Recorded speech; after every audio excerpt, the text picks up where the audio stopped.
अस्सलाम वालेकुम जी। मैं हूं आपका होस्ट चौधरी फ़ान ज़हीर। आज हम वर्ल्ड कप के थर्ड डे के हवाले से बात करेंगे। आज बेसिकली दो मैचेस खेले गए। पहला मैच बांग्लादेश और अफ़गानिस्तान के बिटवीन खेला गया। डे मैच था, ड्यू फैक्टर नहीं आना था, तो ये इम्पोर्टेंट था कि टॉस जीतने के बाद आप क्या करते। होता यही है कि आप जब ऐसी कंडीशन इक्वल लगती हैं और आपकी कोई ड्यू फैक्टर वगैरह या वेदर की कोई क्लाइमेट का इम्पैक्ट नहीं आता मैच के ऊपर, तो आप अपनी स्ट्रेंथ को बाद में यूटिलाइज़ करते हो। तो हमने देखा कि बांग्लादेश ने बिल्कुल सेम यही चीज़ की।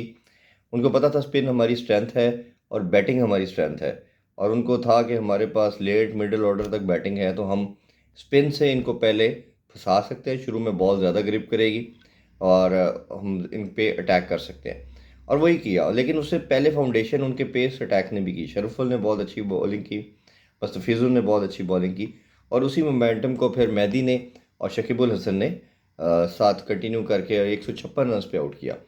अगर अफगानिस्तान की बात करें तो ये एक तरह का मोड से क्रिकेट खेलते हैं, that is only attack. Aggressive state of mind से खेलते हैं। कंट्रोल्ड एग्रेशन की जो बात की जाती है वो नहीं है। वेस्ट इंडीज़ वाला सम हाउ मॉडल को अडॉप्ट करते हैं, और यही वजह हुई कि ये एशिया कप में भी सक्सेसफुल नहीं हुए और आज पहले मैच में भी ये बड़े मार्जिन से हार गए। और जब चेज़ की बारी आई तो ओबियसली 3-4 विकेटें चार लीं, बट उन्होंने समहाउ बड़े इजीली ये टारगेट को 36 ओवर में पूरा कर लिया।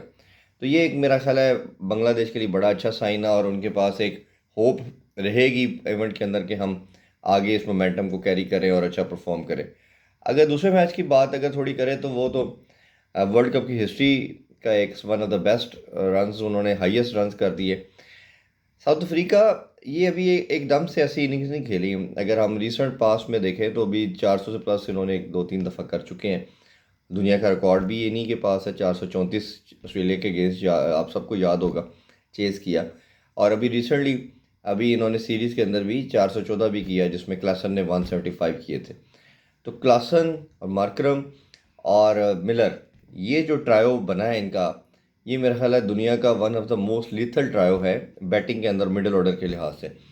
लेकिन इससे पहले टॉप थ्री का रोल देखें, जिसमें आपके पास देखेंगे डिकॉक आ जाते हैं, बुमो आ जाते हैं कैप्टन।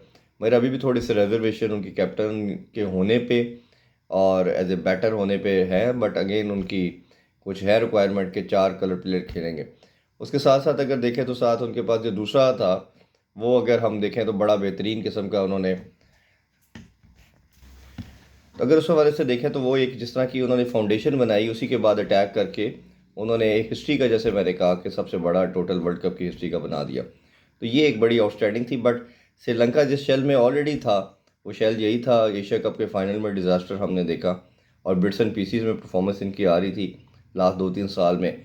आल दो कि ये क्वालिफाई राउंड जीतते हुए इन्होंने वर्ल्ड कप के लिए क्वालिफाई किया, वो टूर्नामेंट इन्होंने जीता, बट अनफॉर्चुनेटली वो जो मोमेंटम हम बात करते हैं वो इनके पास नहीं था। और उसी की हमने सारा देखा कि इन्होंने फिर जब चेस करने के लिए गए, बट जो एक थोड़ी सी 1% ही, मैं शुरू में भी कह रहा था कि चांस है कि ये टारगेट चेज हो सकता है, 99% तो उन्होंने चांस ख़त्म कर दिया था। बट वही था कि जो कुसाल मेंडिस की इनिंग्स थी वो बहुत आउटस्टैंडिंग थी। उन्होंने थोड़ा सा एनर्जी दिखाई, जान दिखाई, जितना शायद वो थोड़ा सा अगर लंबा खेलते तो शायद इसमें थोड़ा इंटरेस्ट डेवलप हो सकता था मैच में।